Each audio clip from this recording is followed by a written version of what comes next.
নামার জন্য আসলে খুবই রিস্কি। এখানে আপনার স্ল্যাব দেওয়া আছে। তো এখন আমরা যাচ্ছি কাশেম মামার নৌকাতে সোয়ারিঘাটে। এখানে আপনি প্রতি ঘন্টায় নৌকা ভ্রমণ করতে পারবেন। এখানে 1 ঘন্টা নৌকা ভ্রমণ করার জন্য 100 টাকা করে নেয়। তো আচ্ছা সরি, আমি একটু ভুল ইনফরমেশন দিয়ে ফেলছি। 1 ঘন্টা যদি আপনি নৌকা ভ্রমণ করতে চান সেক্ষেত্রে আপনার এখানে 250 টাকার মতো পে করা লাগবে। তো এখানে আসলে অনেক সুন্দর সুন্দর নৌকা পেয়ে যাবেন।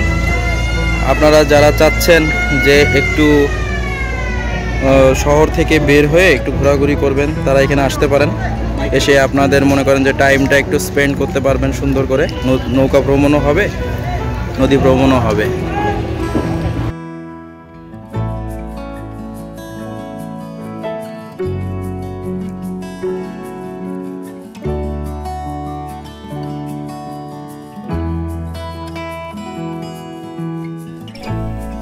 বুড়িগঙ্গা নদী বাংলাদেশের উত্তর কেন্দ্রীয় অঞ্চলে ঢাকা ও নারায়ণগঞ্জ জেলার একটি নদী।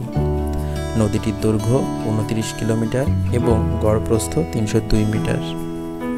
বাংলাদেশের রাজধানী ঢাকা বুড়িগঙ্গা নদীর তীরেই অবস্থিত।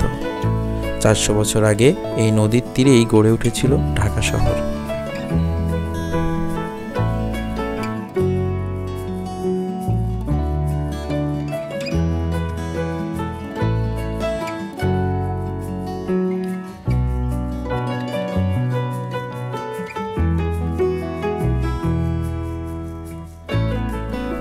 ব্রহ্মপুত্র আর শীতলক্ষ্যা পানি এক স্রোতে মিশে বুড়িগঙ্গা নদীর সৃষ্টি হয়েছিল। তবে বর্তমানে এটা ধলেশ্বরীর শাখা বিশেষ। কথিত আছে গঙ্গা নদীর একটি ধারা প্রাচীনকালে ধলেশ্বরী হয়ে সোজা দক্ষিণে বঙ্গোপসাগরে মিশেছিল। পরে গঙ্গার সেই ধারাটি গতিপথ পরিবর্তন হলে গঙ্গার সাথে তার সংযোগ বিচ্ছিন্ন হয়ে পড়ে। তবে প্রাচীন গঙ্গা এই পথে প্রবাহিত হতো বলেই এমন নামকরণ। মূলত ধলেশ্বরী থেকে বুড়িগঙ্গার উৎপত্তি। কলাতিয়া এর উৎপত্তি স্থল। বর্তমানে উৎসমুখটি ভরাট হওয়ায় পুরনো কোনো চিহ্ন খুঁজে পাওয়া যায় না।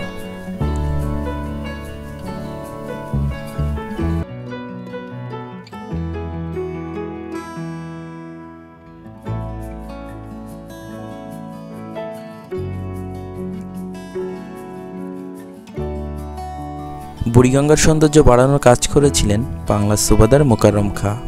তার শাসনামলে শহরের যে সকল অংশ নদীর তীরে অবস্থিত ছিল সেখানে প্রতি রাতেই আলোকসজ্জায় সজ্জিত হতো। এছাড়া নদীর বুকে অসংখ্য নৌকাতে জ্বলত ফানুসবাতি। তখন বুড়িগঙ্গার তীরে অপরূপ সৌন্দর্যের সৃষ্টি হতো। 1800 সালে টেইলার বুড়িগঙ্গা নদী দেখে মুগ্ধ হয়ে লিখেছিলেন, বর্ষাকালে যখন বুড়িগঙ্গা পানিতে ভরপুর থাকে তখন দূর থেকে ঢাকাকে ভেনিসের মতো লাগে।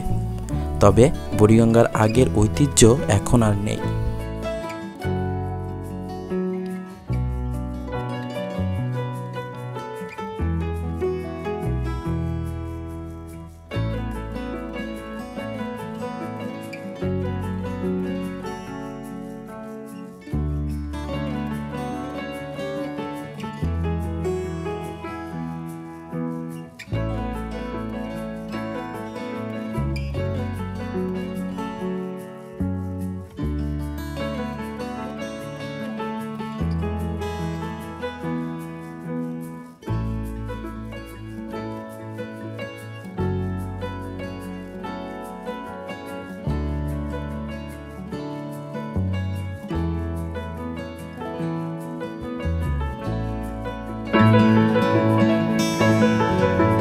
Thank you.